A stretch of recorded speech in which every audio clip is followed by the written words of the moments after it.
بدعوة من فخامة رئيس الجمهورية العماد ميشيل عون، عقد المجلس الأعلى للدفاع اجتماعاً طارئاً خصص للبحث في الانفجار الكبير الذي وقع في مرفأ بيروت بعد ظهر اليوم.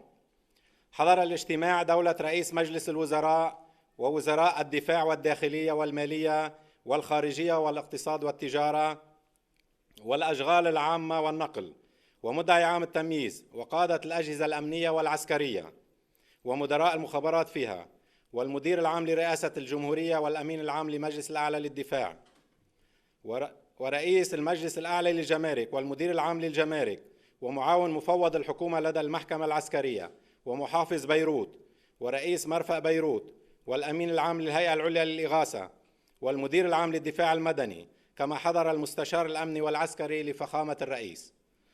في مستهل الاجتماع طلب فخامة الرئيس الوقوف دقيقة صمت حداداً على شهداء الانفجار الكبير، وقدم التعازي لعائلاتهم وتمنى الشفاء العاجل للجرحى، وقال إن كارثة كبرى حلت بلبنان والمعلومات الأولية تشير إلى سقوط عدد كبير من الشهداء والجرحى. وأضاف فخامته: الغاية من هذا الاجتماع هي اتخاذ الإجراءات القضائية والأمنية الضرورية ومساعدة المواطنين ومعالجة المرضى والمحافظة على الممتلكات العامة.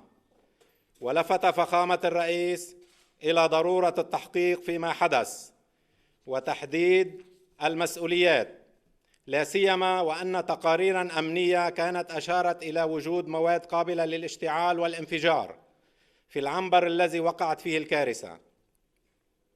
وقال فخامة الرئيس إن اتصالات عدة وردت من رؤساء وملوك دول عربية وأجنبية للتضامن مع لبنان في محنته المستجدة وتقديم مساعدات عاجلة في مختلف المجالات. ثم تحدث دولة الرئيس معزياً بالشهداء ومتمنياً للجرحى الشفاء العاجل، داعياً إلى تشكيل لجنة تحقيق تصدر نتائج تحقيقاتها خلال 48 ساعة وتحديد المسؤولية. وقال دولته: لن أرتاح كرئيس حكومة حتى نجد المسؤول عما حصل ومحاسبته وإنزال أشد العقوبات به، لأنه من غير المقبول أن تكون شحنة من نترات الأمونيوم تقدر ب2750 طناً موجودة منذ 6 سنوات في مستودع من دون اتخاذ إجراءات وقائية، وهذا أمر غير مقبول ولا يجوز السكوت عنه وتعريض سلامة الأهالي والسكان للخطر. وأكد دولة الرئيس على ضرورة إعلان حالة الطوارئ في العاصمة لمدة 2 أسبوع قابلة للتجديد.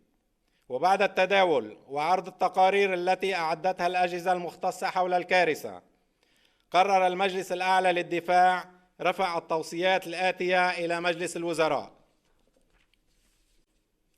1. إعلان بيروت مدينة منكوبة. 2. استناداً إلى المادة 3 من قانون الدفاع رقم 102 والمواد 1 2 3 4 من المرسوم الاشتراعي رقم 52 تاريخ 5/8/1968 إعلان حالة الطوارئ في مدينة بيروت لمدة 2 أسبوع، أي من 4/8/2020 لغاية 18/8/2020. وتمارس السلطات المختصة الصلاحيات المنصوص عنها في المرسوم الاشتراعي رقم 52/1968.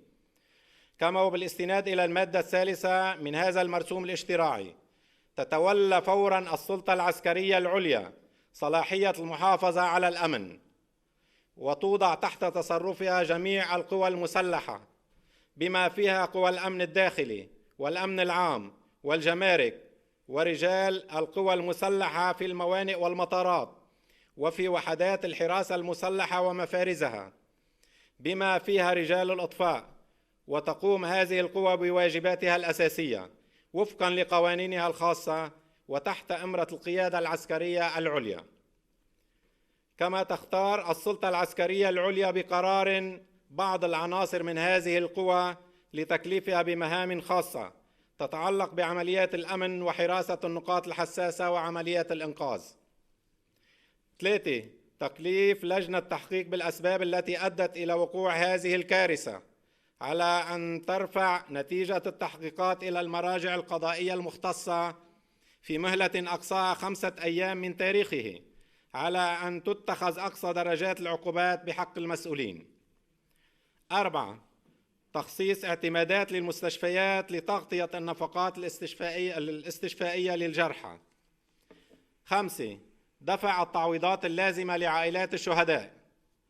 6. تحقيق كميات من القمح بعد أن تلفت تلك المخزنة في الإهراءات. 7. تجهيز مرفأ طرابلس لتأمين العمليات التجارية من استيراد وتصدير. 8. تشكيل خلية أزمة لمتابعة تداعيات هذه الكارثة على الصعد كافة. 9. حصر بيع الطحين للأفران.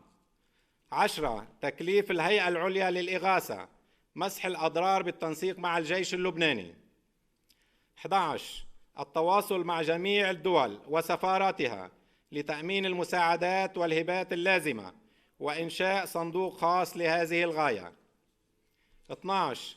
تكليف الهيئة العليا للإغاثة تأمين إيواء العائلات التي لم تعد منازلها صالحة للسكن، والتواصل مع وزارة التربية لفتح المدارس لاستقبال هذه العائلات. 13. وضع آلية لاستيراد الزجاج وضبط أسعار المواد التي تستعمل في ترميم الأضرار. وقرر فخامة الرئيس تحرير الاعتماد الاستثنائي المنصوص عنه في المادة 85 من الدستور وفي موازنة العام 2020، والذي يبلغ 100 مليار ليرة لبنانية يخصص لظروف استثنائية وطارئة. كما أعلن دولة الرئيس الحداد الوطني والإقفال لمدة 3 أيام. شكرا. لجنة التحقيق يعني بتعطي النتيجة مدة أقصاها 5 أيام.